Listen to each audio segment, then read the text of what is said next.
মরিচ কাটা পোটাই বাড়তেছে। এই জিনিসগুলো কিন্তু শহরে তেমন। আজকে সকাল সকালই মাংস রান্না করা হচ্ছে।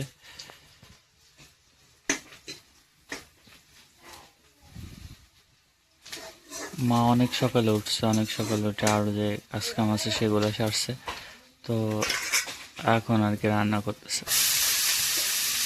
কি শাক এটা? ডাঁটা শাক।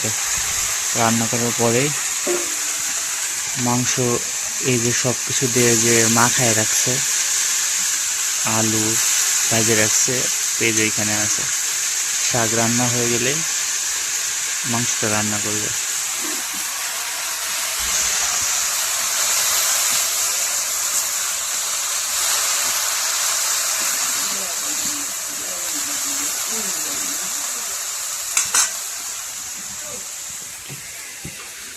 ভাত রান্না অলরেডি হয়ে গেছে, ফ্যান জ্বলতেছে।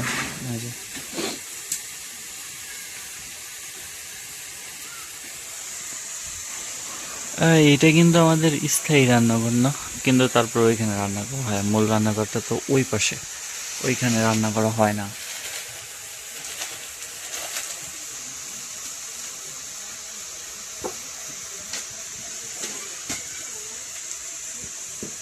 এই গ্রামে কিন্তু এই জিনিসগুলো আমাদের খুব দেখা যায়। এই হচ্ছে পাটা পুঁতা, যেটা আমরা গ্রামের ভাষায় বলি।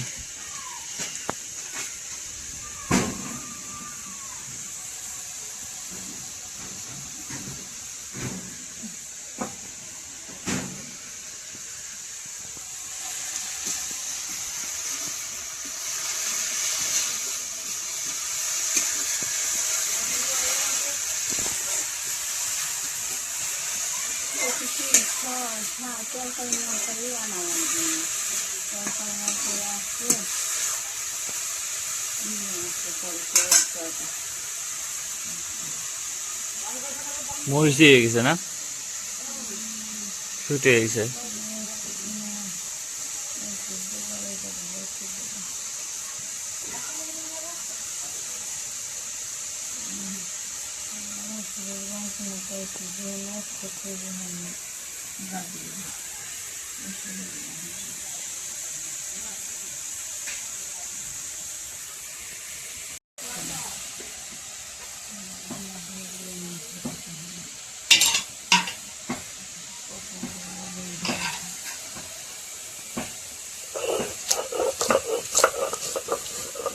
মরিচ কাটা পোটাই বাড়তেছে।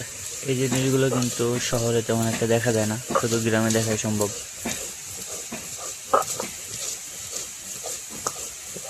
আর শহরে যদিও বা থাকে, সেটা তুলনামূলকভাবে অনেক কম।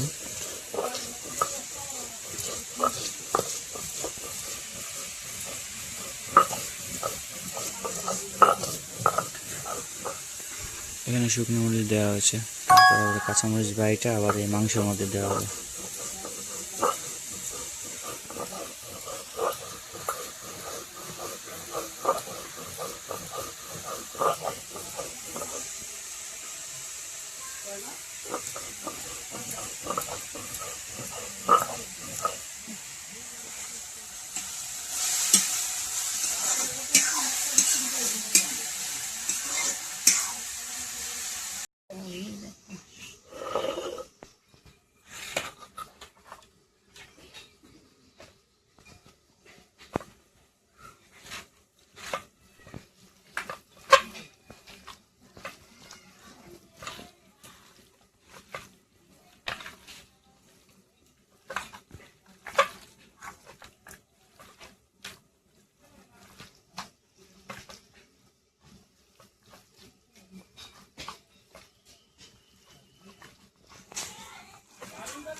আমরা কিন্তু সাধারণত মাংসের ঝাল একটু বেশি খাই।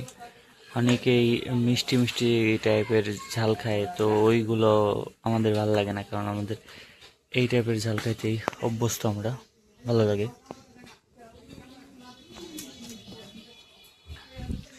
আর মার রান্না শেষ হইলে আবার স্নান টান করে এসে খাওয়া দাওয়া করে দোকান যাইতে হবে, আবার বাড়ি আসতে আসতে 11টা। সব মিলেই হচ্ছে রুটিনের মধ্যে পড়তেছে। তো সব কিছু ধরতে গেলে যে ডিউটি, তারপর ডিউটি অনুযায়ী বেতন নাই বললেই চলে। তো এমনি জীবনযাপন খুবই কষ্টের মধ্যে।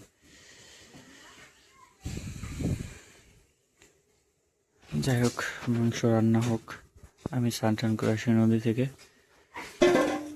ততক্ষণে আমার রান্না প্রায় শেষের দিক হয়ে যাবে মনে হয়।